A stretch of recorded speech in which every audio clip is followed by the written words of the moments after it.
During the 7th generation of gaming, the PlayStation 3, Xbox 360, and Wii were the only forces competing to assert their dominance in the home console market. With Sega out of the way and the competition being so unbelievably strong this generation, it became very difficult to create a product that would stand toe-to-toe with any of them in terms of their third and even first-party support. There was only one company that dared to challenge Microsoft, Sony, and Nintendo: OUYA, the company behind the subject of today's mini-documentary. This brand new device was said to be affordable, powerful, rich with games, and incredibly convenient to use.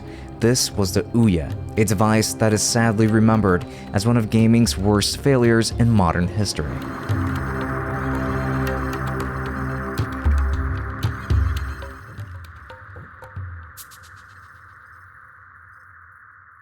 The OUYA was introduced during a time where there were only 3 behemoths of console gaming in the industry: Nintendo, Sony, and Microsoft. During the 7th generation, the PlayStation 3 lost a lot of market share to Microsoft and Nintendo, while Microsoft was the only true competitor to Sony's platform with the Xbox 360. This system was easier to develop games for, and in terms of performance, it was actually pretty close. But the Wii was Nintendo's most successful home console ever, becoming the victor of the 7th generation. By 2012, Nintendo felt like they were ready to launch a next-generation console that would finally abandon the slightly upgraded GameCube graphics that were so dated at this point. This is when Nintendo launched the Wii U, being met with lots of confusion and neglect from the customer base. With Nintendo's devastatingly poor launch of the system, it seemed as if the world was in dire need of a new competitor. AAA games were absolutely the draw of these systems, even though there were so many other smaller titles that you could explore. But with so many amazing AAA titles coming out at this time, I'd imagine that indie games were not getting that much attention comparatively. That's when the OUYA comes into play. Initially dubbed Boxer 8, it had its name quickly changed to the OUYA, referring to the company, and then the device that they created. This was set to be an indie developer's dream, as this was going to be an Android-based system that is very familiar platform to many indie developers who have created games for Android for some time now, but these games will now be playable on the TV. Not to mention that the OUYA promised to be a very affordable platform, where every single game would be free to try. It was also set to be an open-source platform, where anyone could tinker with it as desired. The founder of OUYA, Julie Ehrman, launched a Kickstarter to fund this passion project in the hopes of raising close to $1 million. There were so many people behind this idea, developers and gamers alike, that they quickly raised over $8 million, which actually ended up being closer to 9 times what they originally intended to raise. This project was absolutely going to happen at this stage. With all of the hype behind the system, excitement only continued to grow. OUYA now had access to a lot of money that could be invested in other places in order to make this upcoming platform even better for developers. So they initialized a program known as the Free the Games Initiative, where they would match and then donate whatever any indie developers raised for their Kickstarter campaigns, setting at least $1 million aside to help support developers. OUYA was getting a lot of support from hedge funds, and even Alibaba ended up making a deal with OUYA that netted them an additional $10 million. On top of it all, they sought to have games like Final Fantasy III and even Minecraft, which drew a lot of eyes to this project. The OUYA looked like it was being supported by so many. So much so that even Minecraft was going to enter the system. The OUYA was setting up to be an absolutely groundbreaking platform, and there were many who believed it would eventually topple the upcoming Xbox One and PlayStation 4 systems. On top of that, it was a complete package costing only $99. However, that excitement quickly dissipated when a foray of concerns started pouring in, devastatingly quickly. The excitement behind the OUYA was beginning to dissipate and even started to turn into concerns as soon as backers got their hands on this system. At this time, retail units had been delayed by 3 weeks, and those who received it had some choice words for what was expected to be such an incredible and affordable gaming platform. This is every single issue with the launch, the hardware, the software, and finally, the games.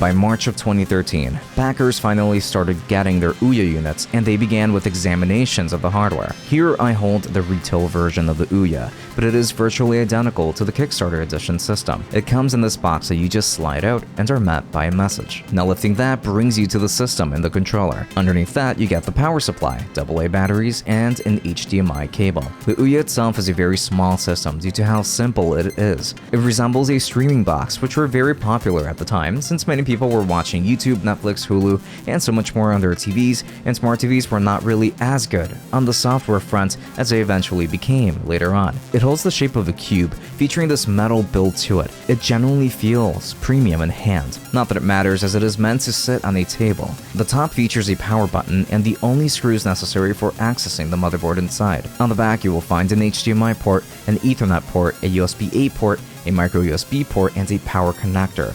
The OUYA features a customized build of Android 4.1 Jelly Bean, an NVIDIA Tegra 3 CPU, 8GB of flash storage, and 1GB of RAM.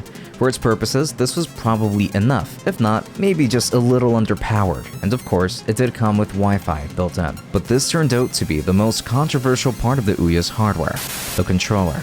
This controller is uniquely shaped, following a similar layout to the Xbox 360 controller, but the buttons feel completely different. The face buttons were labeled with the letters that spell OUYA, which was definitely confusing and not really a setup that was super easy to get used to, as the A button is the cancel button and the O button is the accept button.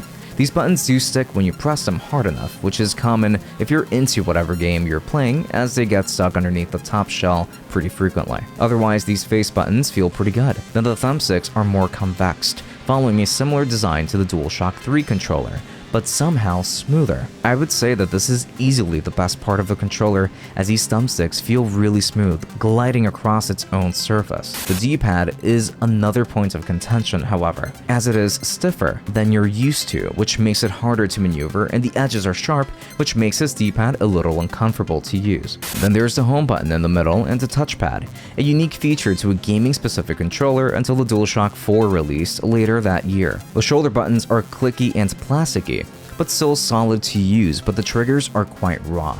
You feel and even hear the spring inside of the button, which makes it feel cheap, and you even hear the grinding sound from the plastic. This is not a rechargeable controller, as it only works with AA batteries. To access these, you have to remove the faceplates to get to the battery compartment. These are always uncomfortable to remove and place back on, as it is not intuitive whatsoever. It also only works wirelessly. This controller has good qualities to it. For example, I really appreciate the weight of this controller, and I don't personally find it uncomfortable to use either. It is just that the face buttons stick, the D-pad is stiff, it is not rechargeable, the batteries are frustrating to get to, and the triggers are not good. And of course, the hardware is one part of the experience, because the software is the other major component. Once you power it on, you will be asked to sign in to your Wi-Fi network, make an account, and then finally access the menu. It is extremely simple, with only 4 menu options that let you adjust Wi-Fi settings, download apps, play them, browse, and more. You can download emulators or other Android apps. However, as soon as you do, you will realize that promise number 1 was broken. Not every game is free to try. There are free games, but the paid ones are no longer required to have this feature. However, the OUYA still managed to have interesting games along the way. The highest selling game on this system was Towerfall Ascension, which infamously only sold 7,000 units on the OUYA itself, later going on to sell way more once they no longer had to stay exclusively on the OUYA. And it was a fun game. Square Enix also had a game on their system, the Final Fantasy III 3D remake, which was genuinely enjoyable on it. And there were many more games put up there, but the open nature of this platform meant that there were a lot of subpar experiences on the OUYA that seemed to be unregulated. Sometimes it was difficult to filter through them. On top of that, the performance was not always consistent. I would experience stuttering and lagging when browsing menus, and sometimes even in games, which really shattered expectations in a very negative way. This was not the competitor that we hoped for at all, and it never even got Minecraft support like we expected.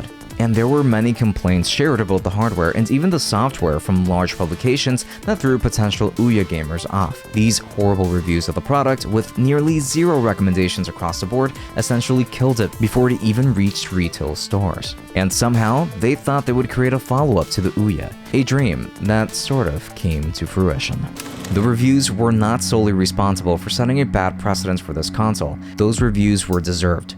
as when OUYA tried bringing more developers over, those same developers ended up taking full advantage of the Free the Games initiative by abusing it, along with a host of issues pouring in shortly after. If OUYA could somehow ever recover from a botched launch before, then they certainly destroyed their chances in the following months and even years. This was the OUYA's downfall following its launch.